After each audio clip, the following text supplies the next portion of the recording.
Mahigit 6,000 pasahero na ang stranded sa mga pantalan sa bansa ngayong araw.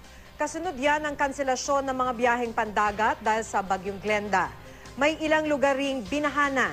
Makibalita tayo kay Jet Arceliana.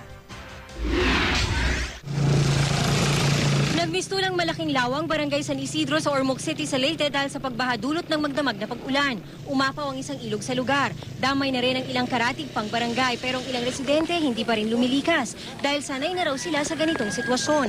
Ang ilan naman nauna nang inilikas ang kanilang mga alagang hayop gaya ng baboy na ito. Kanselado na rin muna ang mga biyahe ng mga sasakyang pandagat mula sa lungsod.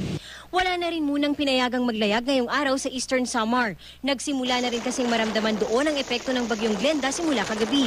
Tinututukan na ng mga otoridad ang mga landslide at flood-prone areas.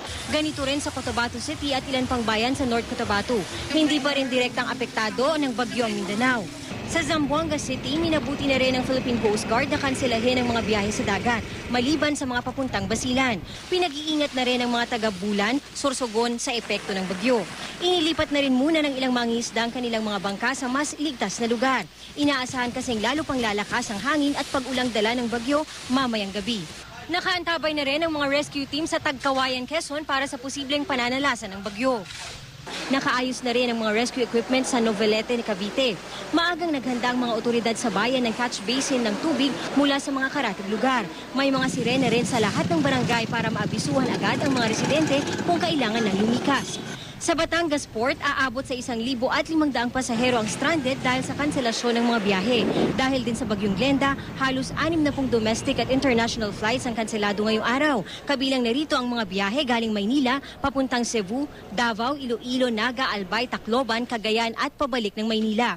Sa international flights naman, kanselado ang mga galing Incheon at Busan sa South Korea at sa Hong Kong at Singapore. Maraming pasahero ngayon ang stranded sa paliparan.